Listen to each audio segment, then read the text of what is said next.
What's good, guys? It's AnxietyMLG here, and today I'm bringing you a little gameplay of RS versus Team Avidity. RS as in restricted gaming, and basically the RS is a bunch of pub stars that run around and search and destroy, as they're all 10 through 20 in the world overall, all time in public S&D matches.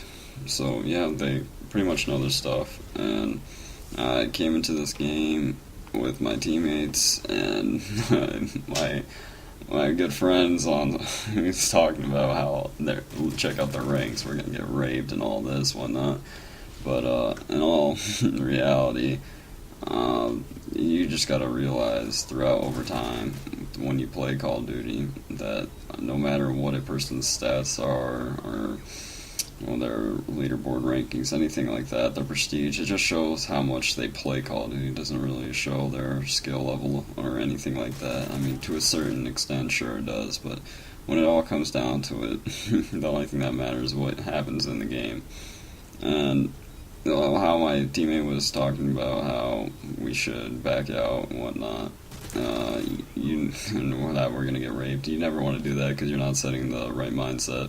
When you go into a game, you want to be thinking positive things like, I kept saying, we got this, let's go, we're going to absolutely demolish them, and yeah, even if it doesn't happen, I mean, you still do better than if, I suck, we're going to get destroyed.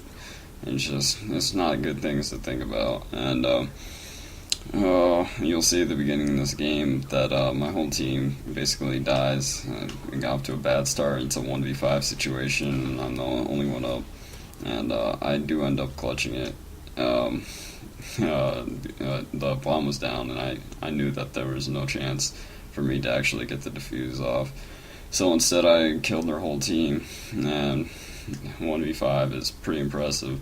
But I didn't get the defuse. But even though I didn't get the defuse, with those 5 kills, it led us closer to getting defense in the last round of the game if it ever came down to extra time. And that kind of just set the tone for the game, showing that I'm ready to play. I came to play. Are you guys willing to play? And these teams that you play against that are big teams like this, they tend to be extremely arrogant, and they'll just want to talk a lot of trash, and they'll just constantly think they're the best. And when you think you're the best, you're setting yourself up for failure, because in reality, search and destroy, particularly, comes down to all timing and luck. I mean, there is quite a bit of skill involved, but anybody can win and anybody can lose search and destroy matches, and this just goes to show, even with 3 other randoms on our team, that we ended up beating probably one of the best public search and destroy teams there is in Modern Warfare 3, with only just 3 of us. And another thing these guys do is they talk a lot of trash, and really, what I tend to do is mute them, because it goes along with their arrogance. Arrogant teams they'll just talk so much trash and tell you that how much better they are than you, and I just tend to mute all of them. And then once you do something amazing, just like I clutched 1v5, but kind of clutch, I just demolished their whole team. I unmute them and hear the reaction, and when I did that for this game, this anxiety kit's just so bad, and if I'm and I can go head off and say, if I'm so bad and I just killed 5 of your teammates in a 1v5 situation, what does that make you? And then just meet them again. So essentially they're yelling at a brick wall, and they're getting mad at nobody. I don't have to hear it, because in all honesty, I don't want to hear it. I just don't want to deal with it. But yeah.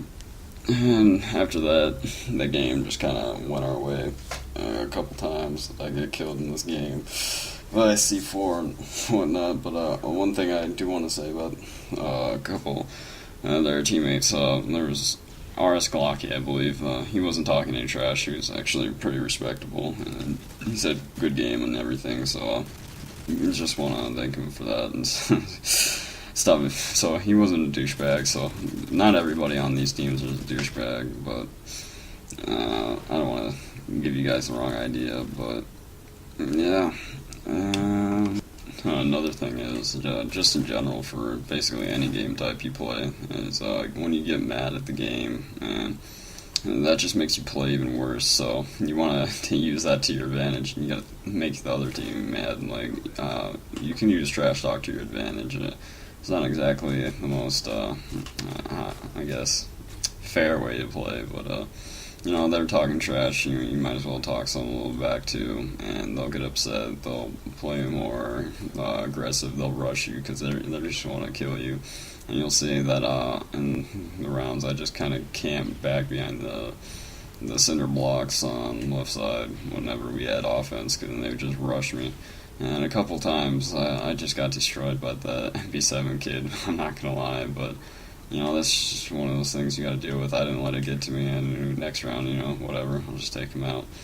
And by the end of the game, my teammates were just, that last round, I didn't even get any kills, I don't think. My whole team just went in, and we were ready to win the game, and that was that. And closed up the game, and once you beat a big team like this, and then they were just talking all this trash about you, just go ahead and kind of like rub it into them, make them realize that you just lost to me. How does it feel? Do you sleep at night? Those are the kind of the questions that I ask them, and they'll just get even more mad and just have a good laugh. And always remember that it's just a game, and have fun with it. Even if you don't lose, big deal. Just have fun with it. Example: I got in a game with Sore Mafia and Phase Amaze. And if you don't know who those people are, they're basically just really big trick shotter guys and pretty famous on the YouTubes and whatnot. And they do like to spin around in circles and shoot their sniper rifle off, but who doesn't?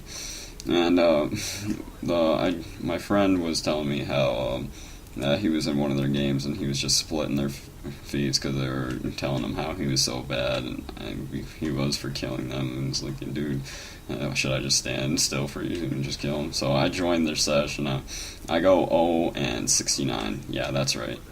I just brought up the small, started killing myself with it, and they got pretty upset, and it was pretty hilarious. But and then I escalated it. I went on Twitter and I looked up Sore Mafia, and he tweeted out that I'm playing with the two biggest fags ever. And then I tweeted back, hey, that's me with the smiley face, but that was pretty funny. But I gotta give him props, because he blocked me pretty quickly, and he was acting like he was gonna put all this hate on me and whatnot, but he was smart. He didn't let me get to him, and that's exactly what you want to do. You just want to mute them, block communications, whatever you have to do. Well, he blocked me from Twitter, because I could have made him extremely mad, but he was the smarter person, I suppose, and yeah, well played. Well guys, I hope you guys enjoyed this video, and if you could please like the video, as it really does help me out. And even if you don't like the video, please just leave a rating, because it helps me know what I should be doing different, and I appreciate feedback. And please guys, if you haven't already, please subscribe. And yeah, until next time guys, peace!